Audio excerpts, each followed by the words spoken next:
So here we go. In 5, 4, 3, 2, 1. Hello, and welcome to episode 166 of the WrassleCast. I'm your host, Don Delarente, and I'm joined, like always, by my SmackDown Matters correspondent, Miss Didi Jonet. Hey, friend. Hey, friend. Happy New Year. Happy New Year. What is your resolution for 2018? Drink more liquor starting January 20th. All right. It's a Yeah, celebration, y'all. yeah, I'm taking a 19-day break from the 2nd to the 20th at 2 p.m. as I think my brother's wedding reception. Open bar. Bottle shall be popped. Yes. Isn't that the only way the wedding reception is to be had? Listen, some people play games, and I'm very glad that my brother decided to A, get married, B, in New Orleans, C, with an open bar. Like, what? Yes. It's It could be a weekend of bad decisions. I have to make sure I check on you. Here's what makes it funny. I get there on Wednesday. They get married on Saturday. I don't leave till Monday. So I'm going to make all sorts of decisions. Yeah. Most of them food related because I'm not drinking. Okay. Well, Maybe. have fun in New Orleans. Be safe. Thank you. And we are joined tonight by Deanna. How you doing, Deanna? I'm doing well. I'm still laughing over Dee Dee's wedding plans. A lot It's of real. debauchery to get into over 5 days. Listen, I'm trying to find me a good Southern man who knows how to treat me and knows how to split these bills, okay? Or you could just have a lot of fun. Either way, you can't go wrong. I mean, who says that those are mutually exclusive? I could have a lot of fun and find a man to split these bills. This Either is way. true. It could work. It could work. On Bourbon Street, I don't know, but okay, girl. Listen, don't I'm kill not my going to knock vibe. your hustle. Don't kill my vibe. Let it happen for me. Think positive thoughts. Yes, I will. Yeah, it's good to be back here. It's been a while since I've been on the podcast, so excited to be back talking wrestling. We are excited to have you back at Talking Wrestling. Let everybody know where they can follow you on Twitter. I am DLovely179. And if you go to WrassleCast, WrassleCast follows me. I follow the WrassleCast, all that good stuff. All right. You can follow the WrassleCast on Twitter at WrassleCast. You can follow me on Twitter at Don Delarente. And you can follow Miss Didi Jonet on Twitter at Didi Jonet. You can also find the podcast at www.cspn.us. You can also find us on SoundCloud, iTunes, Google Play, and Stitcher Radio. So, ladies, we're going to get right into it. This week, we have some news that came out about the mixed match challenge teams. Easy for me to say. So basically, the mixed tag tournament that's going to be held on Facebook, they started announcing some of the teams this week. We have 4 teams announced, and the very first team that was announced was Alexa Bliss and Braun Strowman, to the dismay of one Nia Jax.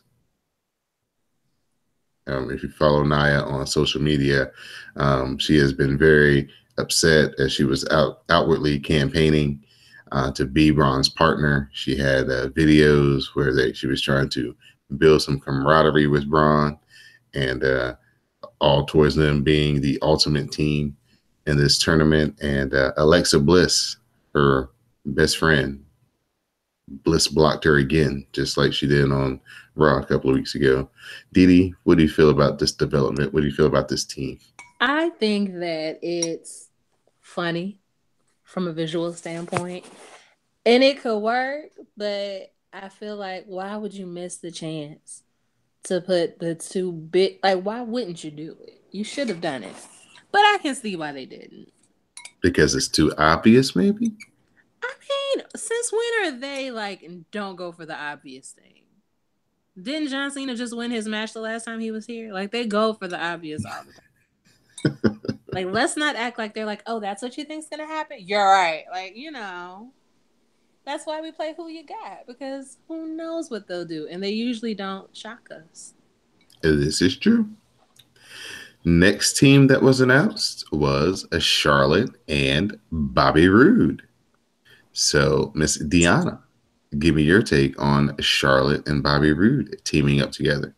I like it. I like it. They're the glorious and the queen, right? So, Right. right. But I did have one question to backtrack. Is Enzo not in the whole mixed tag thing or no? Enzo has been Oh, that's right. He's out. replaced because his illness is what they Mm-hmm. use for the excuse. I don't know if he has, hot water behind this illness. Because I was really thinking that, what's her name? That Nia was going to pair up with her boo Enzo. But I see she shouldn't have been worrying about that chicken soup. She should have been trying to find a new partner. So, but yeah. But no, I'm here for Charlotte and Bobby Roode. Who knows? They might actually be the ones to actually take it all the way. If you think about it, they're very well matched with skills and whatnot. Kind of all around team. Right. The next team that was announced was the Boss Bay, Sasha Banks, and Finn Balor. So I'll get both of you ladies' thoughts on this. So we'll let our guest go first. Miss Tiana, your thoughts on Sasha Banks and Finn? I mean, they high flying, they're explosive, but then that means that it's dangerous. All it takes is one person to miss something, one wrong move, the team might be out. So it could go either way. All right, Miss Didi Jonay, your thoughts on Sasha and Finn? I want her to leave her husband, get with Finn, and have skinny babies who like to injure themselves in the wrestling ring. I think that would be most good. Okay. I don't even know how to classify that information, but yeah, because you just broke kayfabe all the way. It just doesn't work. It doesn't. Everybody knows she's not single. Although I don't know if they knew she was married. I saw him. He's actually cute. I was shocked. I don't know why he was handsome. I was just like, who's that guy? But yeah, I know. Actually, I think on a non-aesthetic level, I think those styles fit really good, especially now that he's like leather Balor Club Finn Balor. I think that's going to be a real good mix. The Balor and a boss. What? Yeah. That's funny.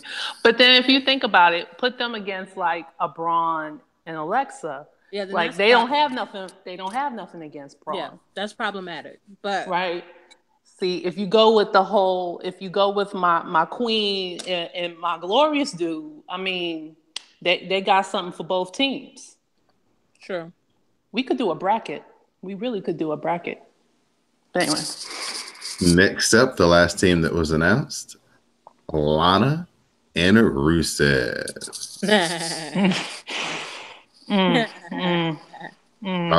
Thoughts and concerns? I mean, maybe she's been in training and we just don't know. Mostly concerns. Yeah. We know that Lana's just gonna be on the outside of the ring. She gonna get a hot tag and a hot kick and then tag right back out. Don't have any faith in that one. All right. So we will keep everybody updated through the Twitter account, again, at WrassleCast, on the latest teams to be announced. We have 4. I think there's going to be 12 teams altogether. So they're kind of coming out in waves. And I guess we'll be covering this in some shape, form, or fashion. I don't know if there'll be a live tweet or something like that. So when it gets near, I'll, develop that information once I come up with my game plan for how we're going to watch this, since it's going to be on Facebook. So new ways of content. So it's not going to be on the network, which seems like they're hustling backwards, but oh well. Because I think actually this is going to get people into this, because I think a lot of young girls are going to want to watch this on Facebook, but okay. Yeah, exactly. So I don't know. I guess they're just trying to figure out new, I guess maybe the advertisement on Facebook may be better than what they get on their own network. There's got to be some type of something else long term that's going to come out of this. So we'll see. So our first review will be of Monday Night Raw. I don't know where Monday Night Raw came from this week. The crowd wasn't that good though, wherever they were at. Do you have a? Wasn't somewhere in Florida? Yeah, it might have been Miami actually. Hold on, hold on, hold on. Oh, never mind. It's not in the notes. Yeah, I think it might have been Miami. That sounds familiar. Yeah, That it'll sounds... probably say it when we get to the drifter part. Oh, well, let me look for the drifter part. Go ahead. All right, so we have like a cold open where we have Alexa Bliss. She's complaining in the back to Kurt Angle about having to face Asuka tonight. Angle says, "Tough luck," and makes the match anyway. So we get the official show open. Kurt Angle comes down to the ring. He puts over his great 2017 and says 2018 will be even better. He hypes the Raw 25th anniversary show and the Royal Rumble. Then he starts talking about the Women's Royal Rumble match. He says that just like the men's, there will be 30 participants over the top rope, and the winner will get a shot at the title at WrestleMania. So let me stop here and get my ladies' opinion here. What do y'all think about 30 participants and over the top rope? As it should be. Yes, Okay. as it should be. But remind me, how many women do we have? What, maybe 20 right now on main roster? If that, 15? Yeah, minus the two It's like champions. 22. Yeah, Minus the two champions, it's 20. It's 20. Okay.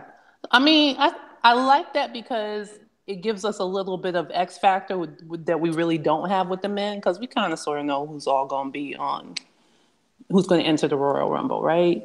For the guys. But with the women, it's like, well, we know they'll probably call, even if they don't call up from NXT, they'll pull women from NXT. Like I could see somebody like why am I blanking on her name? Who has the NXT Women's Champion right now?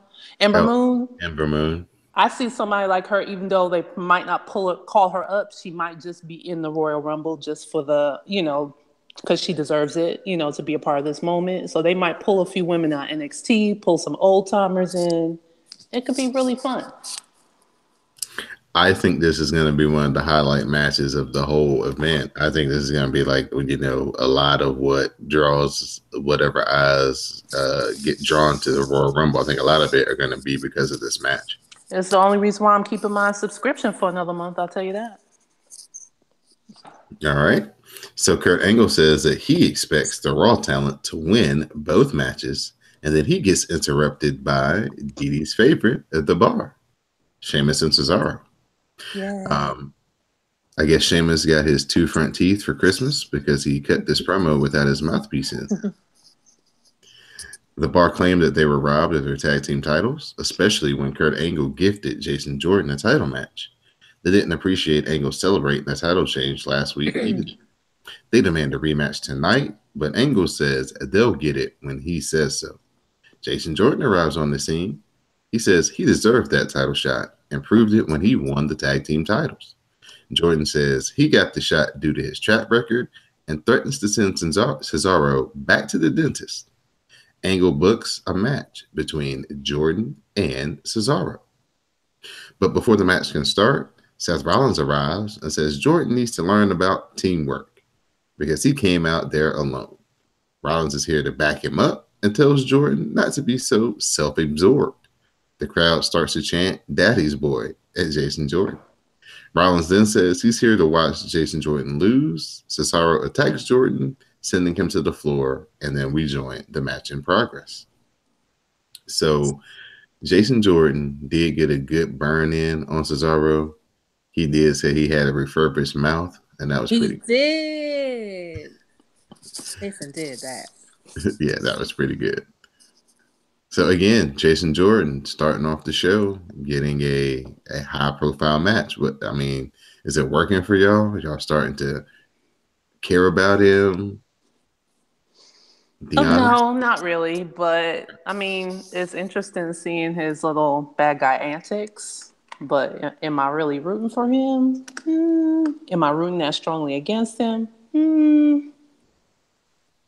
Yeah. Okay. Well, everybody has different moments when they catch on to a certain aesthetic. So we'll see. Jason Jordan still got some more work to do, but I see what they're doing, and I'm starting to dig it. So Jason Jordan versus Cesaro. Cesaro puts Jason Jordan in a Boston Crab. Jason Jordan fights and makes the ropes. Rollins takes out Sheamus. Cesaro is distracted, and Jason Jordan hits the pop-up neck breaker for the win. So we'll drink to our distraction finish. Ooh. Next, we get a promo with Roman Reigns. Roman starts to run down Samoa Joe. He calls him a punk. He says tonight's match for the Intercontinental title will be ugly, but Roman says that he will try to remain within the rules. Does Roman not care about his well-being, his health? See, that's why I remember that the Raw was in Florida, because he was talking real strong right there. And I think that was because, he was home. He can't be getting punked out at home. You know what I'm saying? I understand, but I would never associate anything with Samoa Joe with being a punk. Because the bad things will happen to you. I mean, he used to it by now, so you might as well talk a strong game.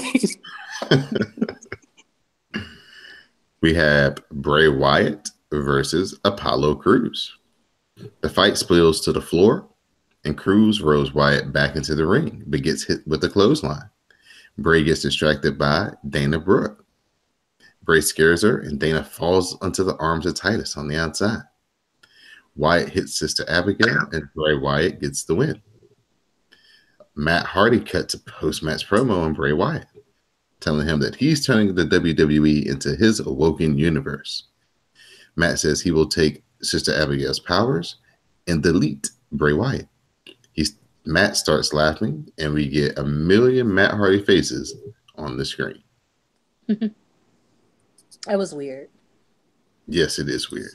It's not. I didn't even see this part. So it's not as fun as the TNA was.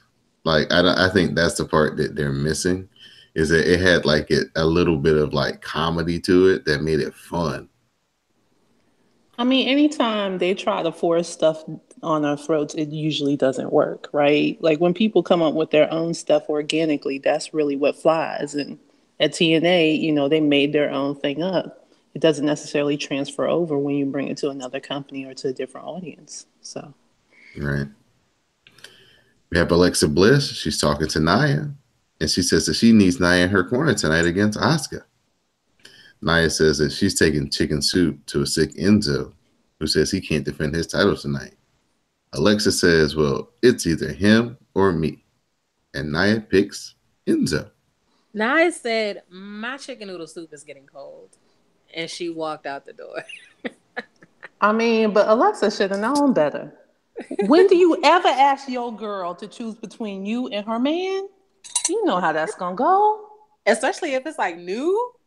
If she been together 5 years, she might be like, girl, you right. But 2 weeks in, bye, girl. I got to keep this solid. Valentine's Day is coming up. What is you saying? No. Alexa really overestimated her friendship, for real, for real. She didn't even think hard about it. She was like, it's getting cold. Like, I got to go. She ain't even really hesitate. She gave her one beat and was like, chicken's getting cold. So we have the match between Alexa Bliss and Asuka, non-title. Alexa Bliss sends Asuka to the floor, but Asuka hits 2 head kicks, and Asuka follows that up with a flying armbar, and Alexa Bliss has no choice but to tap out. I thought Alexa was going to die. She was so scared. She actually did do pretty good, though. I mean, considering Asuka didn't rip her arm off. But, Asuka is just, like they say, nobody's ready for Asuka. She's just so good. So good.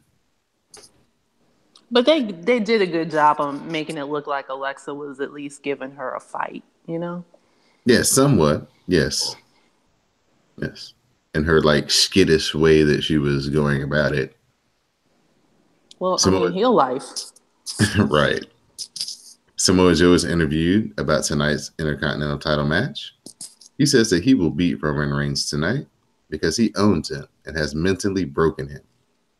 Joe continues to, he talks about all these, things that he's done this year, as far as like, beating up Dean Ambrose, putting him on the shelf, putting Seth Rollins on the shelf, just continuing to be like evil and mean and very scary. Braun Strowman versus Rhino. Braun runs wild with shoulder blocks and kicks. Braun then goes after Heath Slater. Braun tells him to stand on the floor, shut up, or get in the ring and get these hands. So Heath Slater joins in. They attack Braun, but Braun has enough of that, and he starts just destroying the both of them. And then he finally gives Rhino the running power slam, and he gets the win. But the crowd, they want more. So Braun fights off Heath Slater, power slams him. He gives Rhino another power slam. He gives Heath Slater another power slam. The crowd finally is into it, but Braun isn't finished with them yet, and he hits them each with one more power slam. So I think everybody was definitely into Braun getting on the mic and telling Heath Slater to either stand on the floor and shut up or get in the ring and get these hands. That was a direct quote. That should be his t-shirt, right? Get these hands? Absolutely. I don't know. I'm big on Braun Smash. I mean, you can't go wrong with that one. I mean, but then it's like smash what? Or maybe that's whoever. I don't know. See, there you taking it to the creepcast level. I'm just saying it could mean different things to different people. Right. And that's the beauty of the shirt. See? Right. That's all right. Braun can get 2 shirts. How about that? There you go. Exactly. He gets options. He deserves. Seth Rollins and Roman are talking backstage. Roman promises that he's cool and that he'll take Joe out because Samoa Joe's a joke. Jason Jordan arrives and says if the bar interferes, that Seth Rollins and Jason Jordan will take them out. Believe that. Roman and Seth can't believe what they just heard. The look on Seth Rollins' face. I am living for this, though, because the whole night, Seth was just kind of like, who is you again? I mean, yeah, I know you were in that match with me and you got the belt, but you really not on our level, son. So, yeah. Jason Jordan is going to have a hard road to hoe to win these people over. But when he does, it's going to be worth it. It's going to be worth it. So Braun meets up with Kane backstage. Kane doesn't want to fight. Kane says he wants to talk about Brock Lesnar.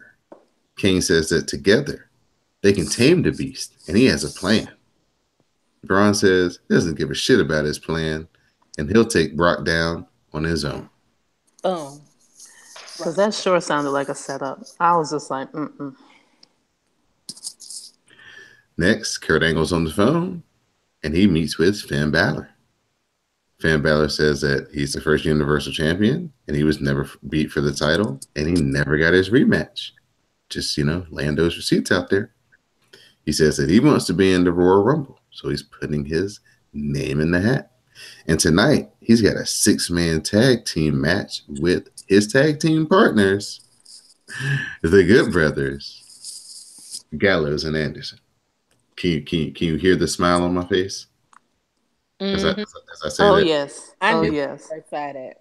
Yes, finally. They've been listening to the podcast. You remember we was talking about they could at least put them in something that the fans enjoy, even if they don't want to put them in the title picture per se. At least give them something that we would like to see them in. See? Hashtag they be listening. Oh, we know they do. Every time they say head on a swivel, I think Dee Dee's your name. You gotta keep that head moving. Tilt. So we have our Intercontinental title match between Roman Reigns and Samoa Joe. The action spills to the outside. Hold on one second. So we passed the interview part with Samoa Joe and Renee. Yeah, Go ahead. What you got? Her face though, because I mean it was bad enough that he did hurt, Dean Ambrose, but the fact that he called him a stay-at-home husband and he was just smooching off of Renee, her face really was like, I want to fight you. She was ready to be like, hold up now, but professionalism. You know Yeah. what I'm saying? I would really wish they had Talking Smack, even though this was on Raw. Small Joe can go over to Talking Smack too, and he could have talked some more junk in Renee's face. Oh, it could have been the things that could have been.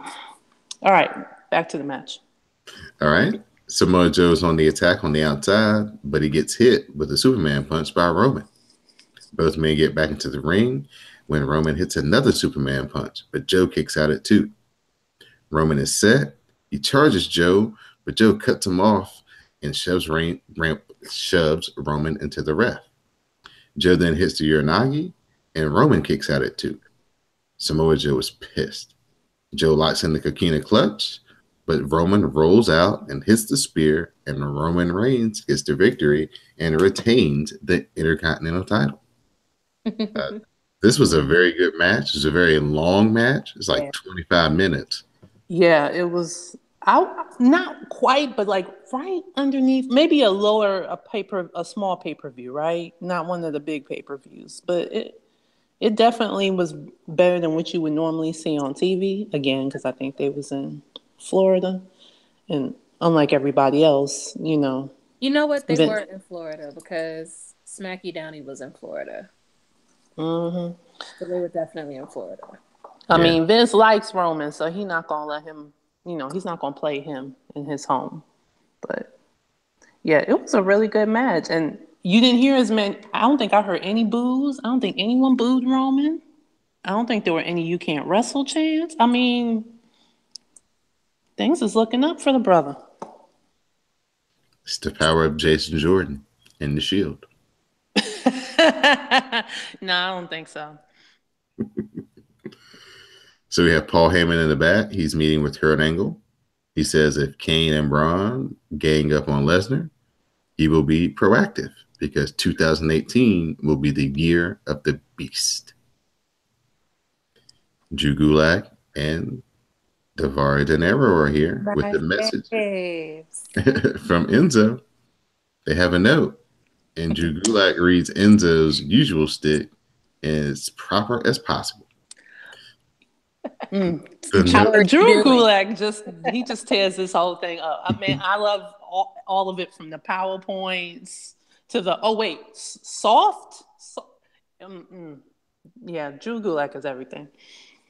The note claims that Enzo has the flu and he can't defend his title tonight. So Cedric Alexander arrives. Cedric says that he wants competition. Drew Gulak agrees to a tag team match, but says Cedric has no friends. Goldust arrives and says he wants to be his friend and be his partner. So Goldust runs down Gulak and Daivari, and then we get our tag team match between Cedric Alexander and Goldust versus Drew Gulak and Arya Daivari. Now this is interesting. Didn't we talk about having the cruiserweights and the regular dudes mix it up? Interesting. Mm-hmm. Yeah. Hashtag they be listening. Proceed. Goldust heads up top and hits a high cross body to Gulak and Daivari. Cedric Alexander tags in and he clotheslines both Gulak and Daivari. Daivari gets taken out by Goldust, and Cedric Alexander hits the lumbar check on Drew Gulak, and Cedric Alexander and Goldust are victorious. Cedric Alexander is on his way to winning the title, I hope. Yeah, unfortunately, still not invested in the cruiserweights. Like Enzo, like Drew Gulak, but... It's Dee Dee's favorite part of the show. It's time to walk with Elias. Yeah. Elias is here, and he says that Raw is his show, and he says that the WWE universe is his universe. Elias says that he will win the Rumble, Main Event Mania, and give a grand performance. He then brings in Axel and Bo Dallas, and they have a cowbell and sleigh bells. They say that Miz will return next week, and they dedicate this song to him. And then, of course, Finn and the Good Brothers interrupt. How rude. Then Balor and the Good Brothers, Balor Club versus Elias, Axel, and Bo Dallas. Gallows gets tagged in and he runs wild, taking out all the heels and hitting a corner splash and big boots. He then hits a running splash and gets a 2 as Elias makes the save. Carl Anderson takes Elias out. The Good Brothers hit the Magic Killer on Bo Dallas. Finn Balor hits the ultimate Kevin Sullivan foot stomp. And the Good Brothers Club, or the Good Balor Club, or the Balor Club get the win. However you want to, the, can't say the Bullet Club because WWE, but Trademark. Anyway, but that's all right because my boy The Miz is gonna be back next week and everything is gonna change. What do you think is gonna happen with The Miz? Do you think he's gonna go straight for Roman, or is he gonna get mixed up into something else? Oh, he going for his title back. He That's already what said. I'm hoping. That's what I'm hoping for. All right. Paul Heyman's here. He introduces himself and says that WWE continues to stack the deck against Brock Lesnar, making him defend his title versus multiple challengers instead of just one man. Once again, he has multiple opponents at the Royal Rumble. Braun's watching on in the back. Heyman says that he doesn't like that Brock can lose without being beaten. Heyman says Brock will successfully defend the title because Brock defends 100% of the time. He says Brock can beat Braun, Kane, and everyone in the Rumble as well because Brock fears no challenge, challengers, or monsters. They go to leave, but Kane arrives. Kane chokeslams Brock, but Brock sits up and laughs just like The Undertaker. Brock clotheslines Kane to the floor, and the locker room empties to try to separate them before they brawl. Kane is taken to the back, and Brock Lesnar stands tall. Thoughts, questions, concerns? Yeah, I guess I'm just mad because they're trying to hype it up like, oh, maybe Brock really will lose the belt because there's 2 other guys in the match, but we know that's not going to happen. It was cool to see Brock laugh at him, though, sit up like The Undertaker. That was good. And he sat up quickly.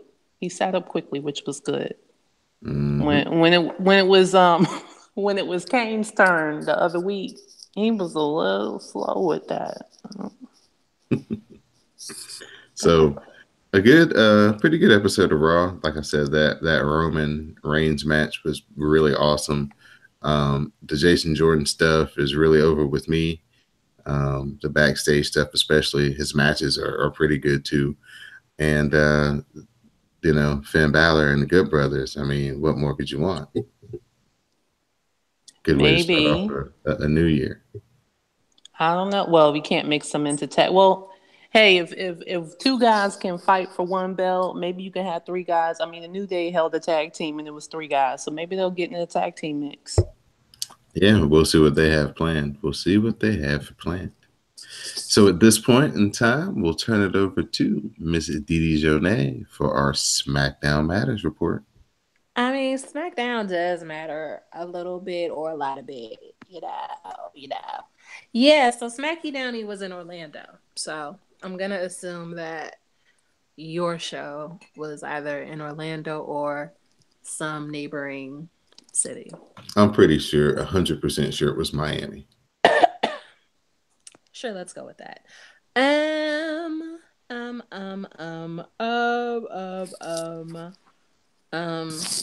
Oh, okay. So they plugged the shows for the matches for tonight. We'll get to it later. AJ comes out. He wishes everyone a happy new year and welcomes them to my house. Although he might not have called it my house. He did say my house. So the crowd chants for him. He says that the wrestlers on both brands have New Year's resolutions of winning the Rumble. His resolution is to keep the title right through WrestleMania. His second resolution is to beat Sammy tonight. He wants to know if Daniel would allow Kevin to be at ringside. So then Daniel Bryan comes out. Before he can say anything, Shane comes out. Shane says, Shane apologizes to AJ for his interference. And then he gives him a fist bump. He seems fine with the apology. He acknowledges his issues with Kevin and Sammy, but he also accuses Daniel of having a kinship with them. He said, "Is his yes movement turning into a yep movement that led to a mixture of no chance, yes chance, and yep chance?" Daniel's about to answer, but Shane kept going. He figured that Daniel would allow Kevin at ringside, so Shane is like, "I'm going to be there too." Daniel said he had other thoughts, but he is going to allow Kevin to be there if Shane's there. So then the people are sad. And then he says, "Well, okay, I'll be at ringside too." And then he gives, and that gives that, what are my words? It's like I'm drunk. That, the crowd leaves a yes chant at the news. So WWE congratulates themselves on our show being the #1 show on social media last week because SmackDown matters. Hash the tag. So first match: Usos versus Chad Gable and Shelton Benjamin. We're not going to talk about how Shelton Benjamin slipped on the top rope and almost lost his ass. Yeah, we are, because I watched this like without the benefit of watching it with y'all on the Raw SmackDown Matters live tweet, like live. I had to do the late night edition. Uh-huh. Oh my goodness! I almost choked on my beer when he almost fell out the ring. I didn't see Yeah, it personally, I was distracted by the Usos coming out without shirts on Creekcast. and then they move all slow. It's like they want you to look at them. And look, I did. There's a pre-match promo about the Usos becoming the 3-time tag team of the year and referring to Jimmy as the Iron Man of WWE. I don't know anything about that. My words. Am I having like a fugue? Okay. So Byron says the Usos made a resolution to get in better shape. Jimmy lost a shit ton of weight because that actually happened. Because remember when Jimmy was Fat Uso? You do. That's why we stopped playing Name That Uso, because it was like Jimmy's the fat one. You know. So Byron says that he lost about 40 pounds. Shelty and his team get a near fall right away after a top rope suplex from Shelty and a moonsault by Chad, but the pin was broken up. The Usos make a comeback, hitting dives. Benjamin cuts them off, tosses one Uso into a barricade, knees the other one in the head. Benjamin and Gable hit a powerbomb clothesline combo for the quick win. They are announced the new champs. However, you can see the Usos complaining to the referee. And then another referee comes down to the ramp. They say that the one who got pinned was not the legal Uso. So technically, they couldn't have gotten the correct pin. The referees confirm, agree that that's correct. They show us the video confirming that that is correct. They restart the match. So, after a break, the Usos nail super kicks to Shelty and finish him off with a splash for the win. Ha ha. So Shelty and Chad were champs for like 7 seconds. How do we feel? How do we feel? This match was booked really weird. It was booked with like especially the part where they had the part where they went to commercial and they didn't have any commentary. Mm-hmm. The Usos were like the good guys. They were like the ones struggling to make the tag to get the crowd excited. And Shelton Benjamin and Gable were like the bad guys, holding them back and doing all that stuff. It was like they were kind of like flipped. It's like they flipped them, like they did a double turn almost. Yeah. Don, do you have your notes? I do have my notes. Okay, I need to take a quick break to switch. Okay. No, just do things, but I'll be Okay. right. So just all right. All right. So thank you, Brent. We have Kevin and Sammy as they walk and they meet up with Renee. They talk about tonight's main event, and Kevin says that there are differences tonight, but what won't be different is Sammy will beat AJ Styles tonight, and Kevin and Sammy are gloriously annoying. Wait, didn't they come up with a new name? What was it? The Seven Show or something like that? The Sammy and Kevin show?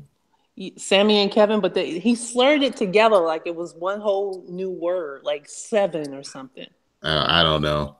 It's that French Canadian thing they have going on.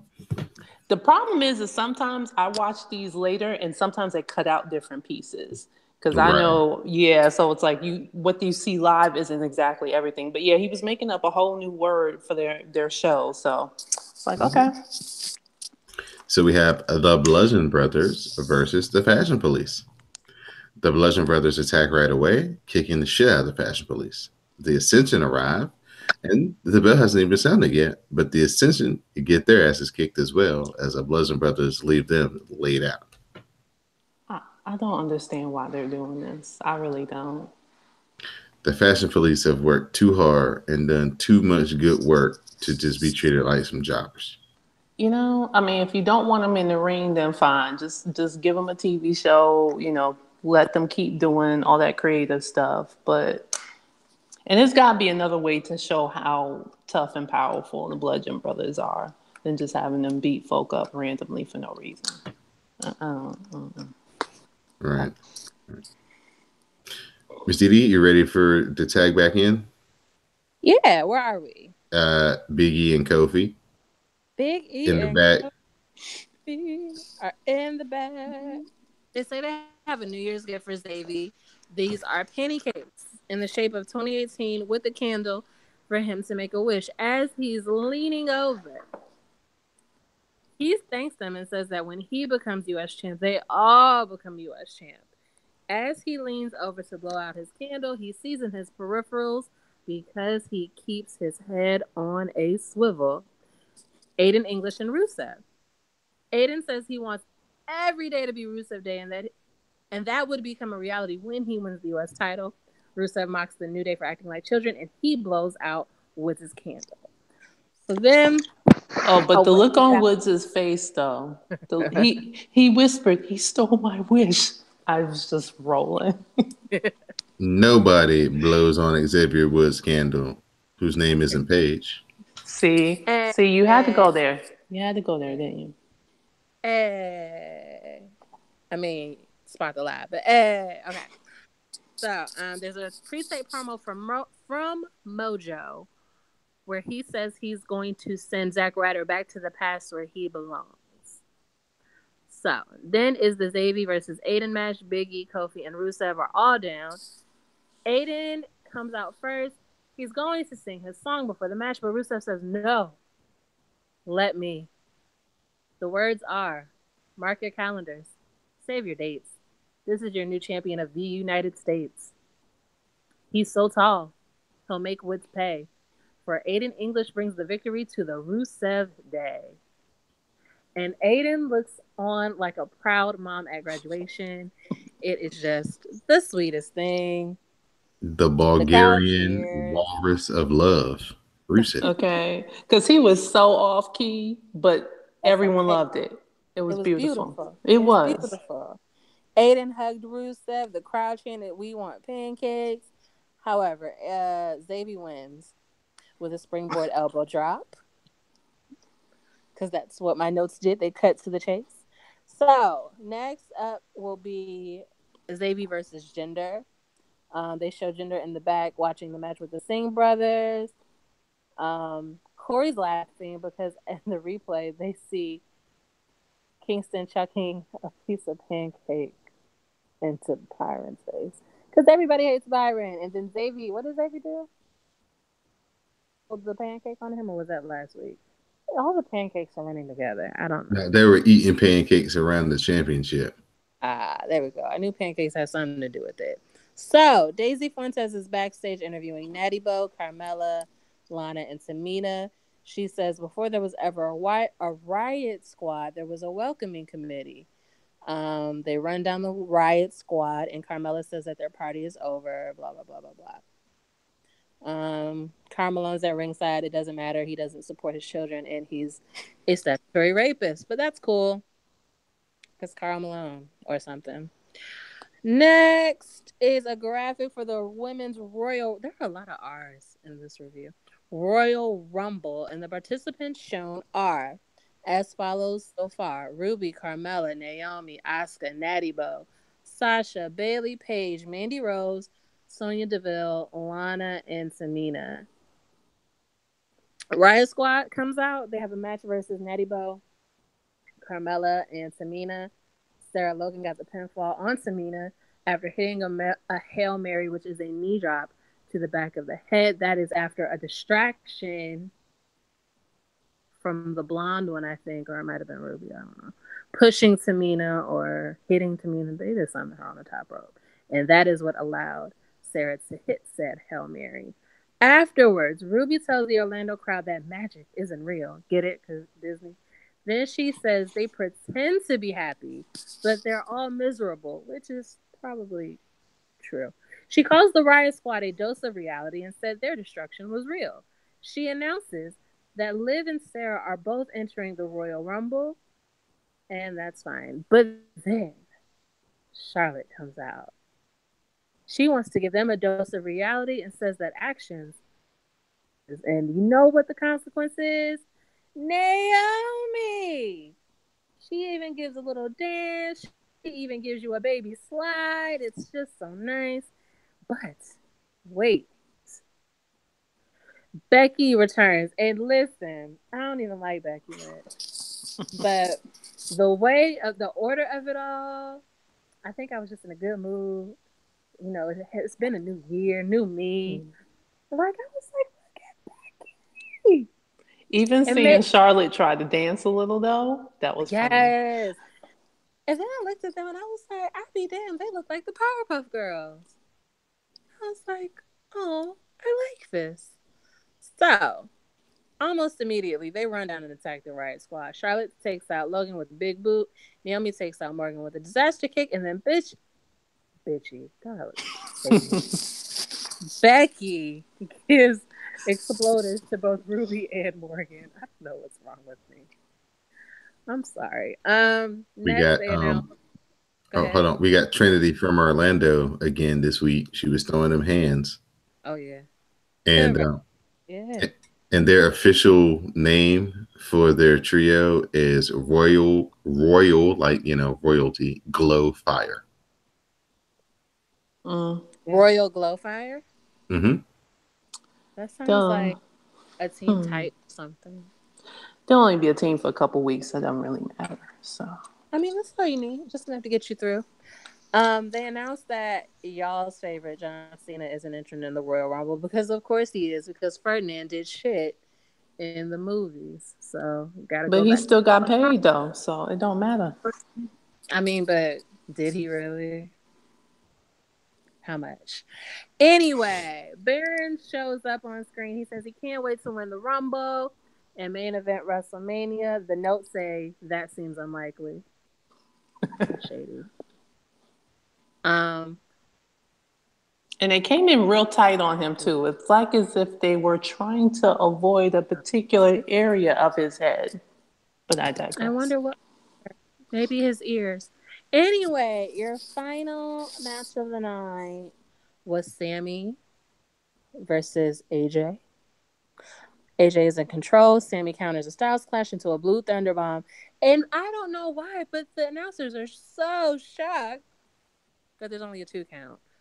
And I was like, I was on Twitter and I was like, let me tell you all a secret. And I'll tell you, listeners of the WrassleCast, the secret that I also know.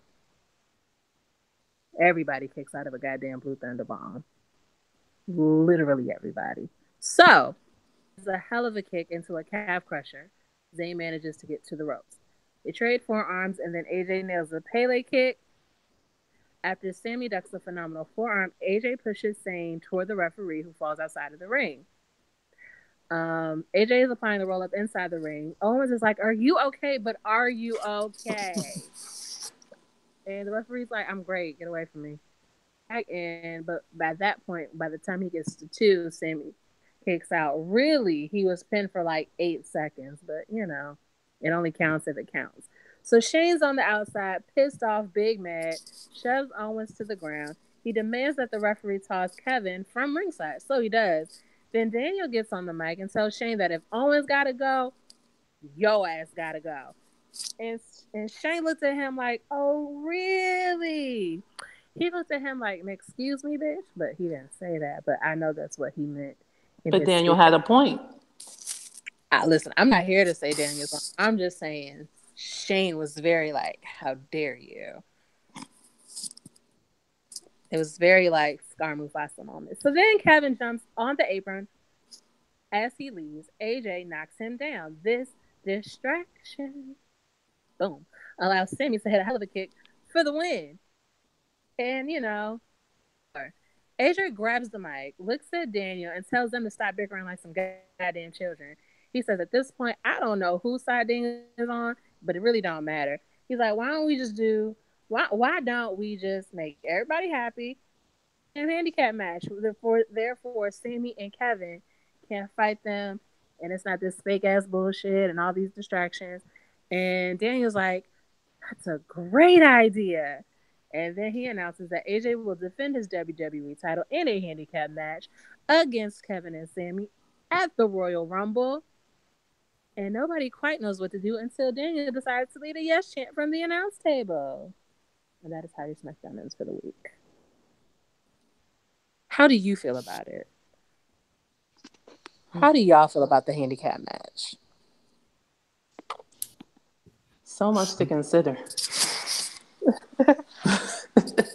Well, because it's like, is this going to be the thing that breaks the friendship apart? Like, I guess the question is it only one person going to hold the belt, or are they going to try to share the belt? Does Freebird rules count on singles titles too? Maybe they'll win the belt.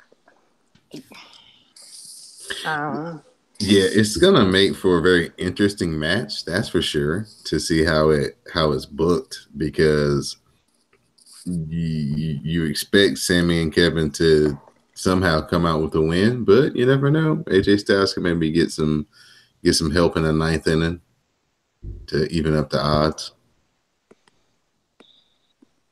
So it'll be interesting to see how this works out.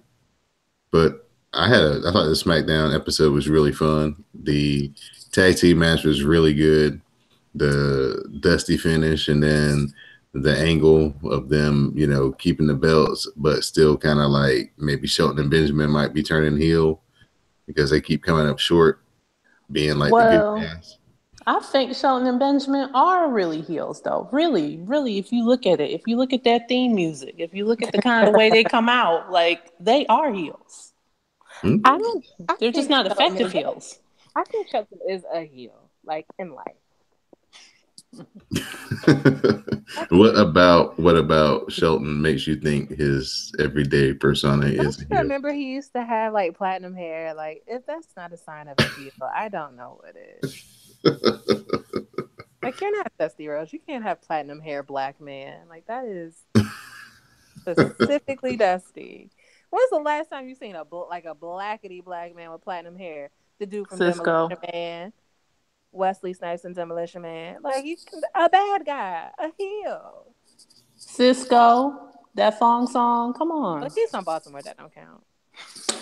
And he was singing when he did his, What's up, Maurice? That fool. Did you see the way he eats Kit Kats? Maurice?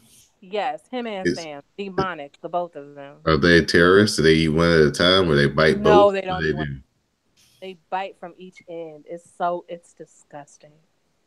Like, they'll keep the 4 in a row and then just bite it like it's a sandwich. It's nasty. Oh, yeah. No.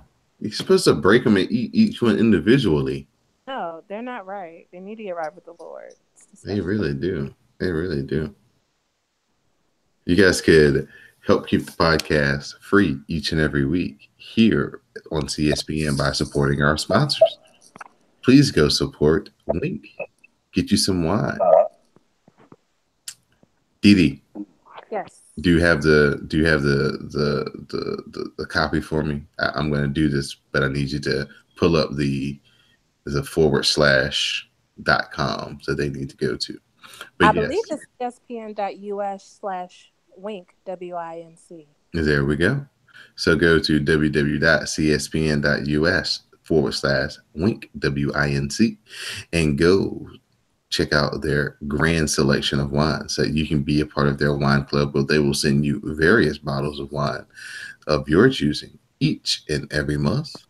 Pair that with our new podcast, Bad and Boozy, and you'll be in there. You'll know which wines to drink, which wines go with what food, and Wink will make sure that you have a great selection each and every month.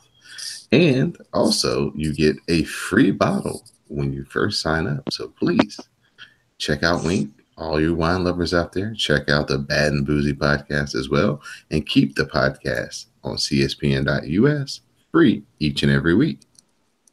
So, as we record this on January 4th, there was a little event in Tokyo, Japan called Wrestle Kingdom 12. Don't know if you heard of it. Yeah, one of the co-main events involved the Ayatollah of rock and roller, none other than Chris Jericho himself.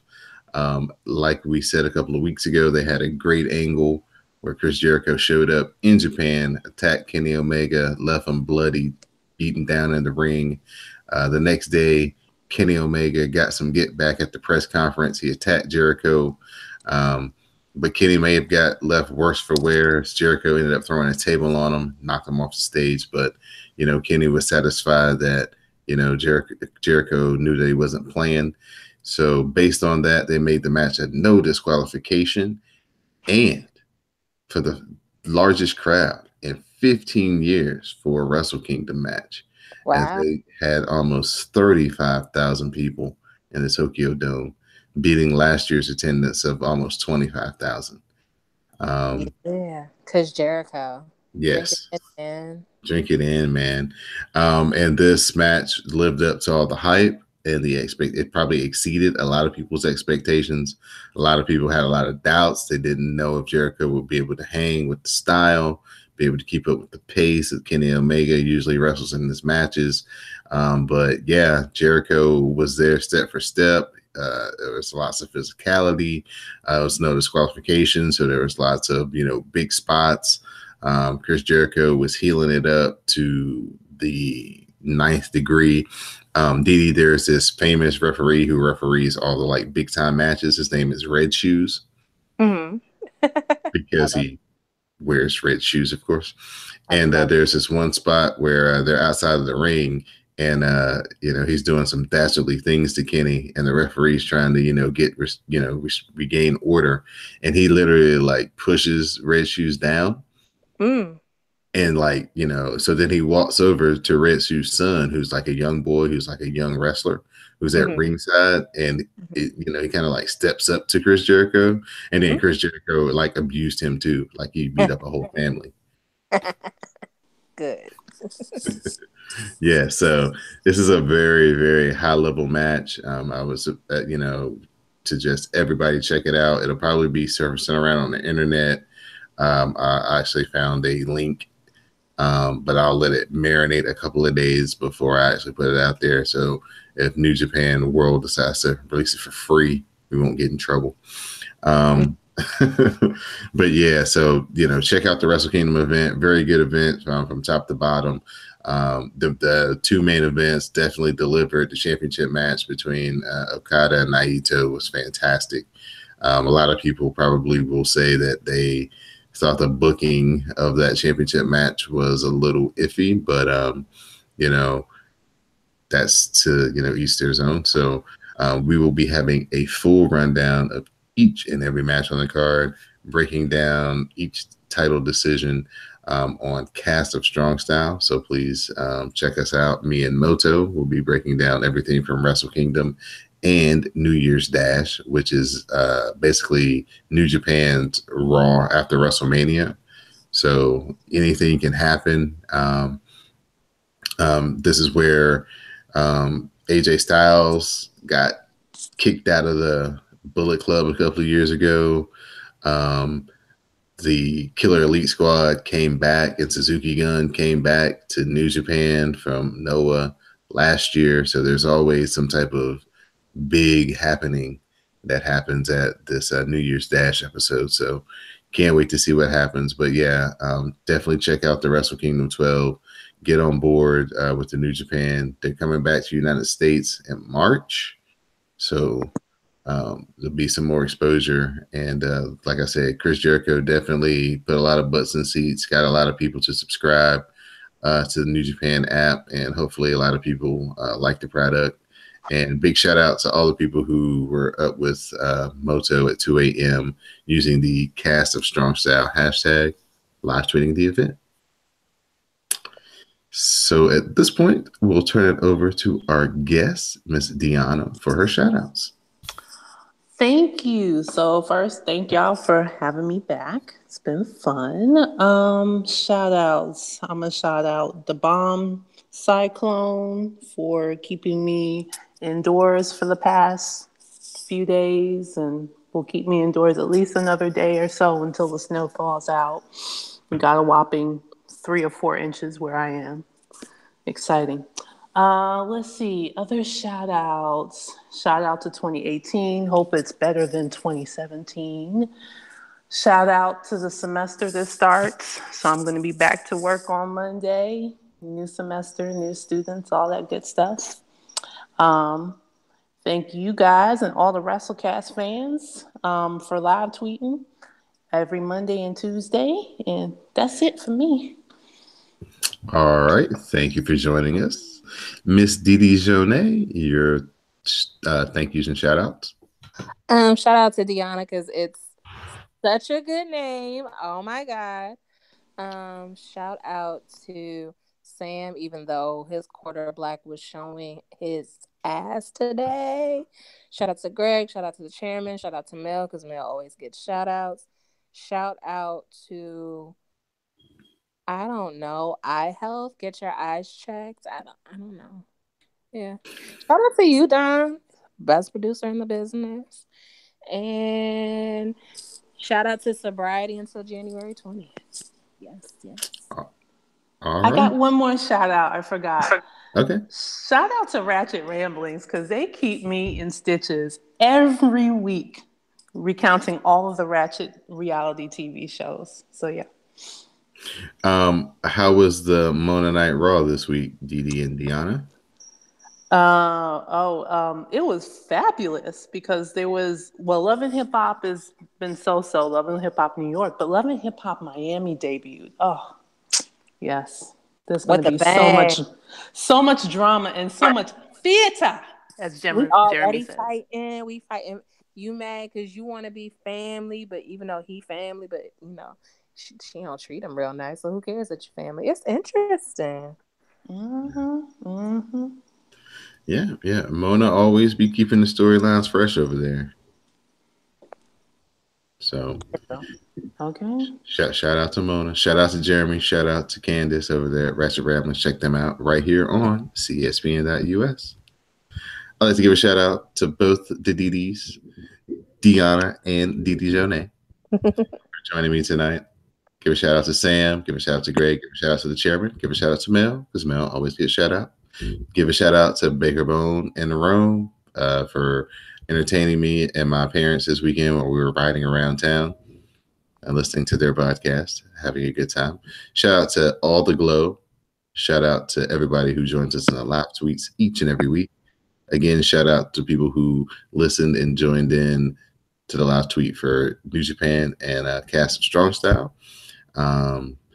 And be on the lookout soon for the voting for the El Dandy Awards. I have a few more pages of notes to get through, and then I will be putting all of this stuff up so everybody can vote for 2017 end of the year awards, and we'll be having a special standalone El Dandy episode. So be on the lookout for that. Sometime in February, probably. So once we get all the votes tallied and everything. So for my guest, Deanna, and my SmackDown Matters correspondent, Miss Didi Jonet, I'm Don Delarente, and this has been episode 166 of the WrassleCast. Please listen to the parting promo.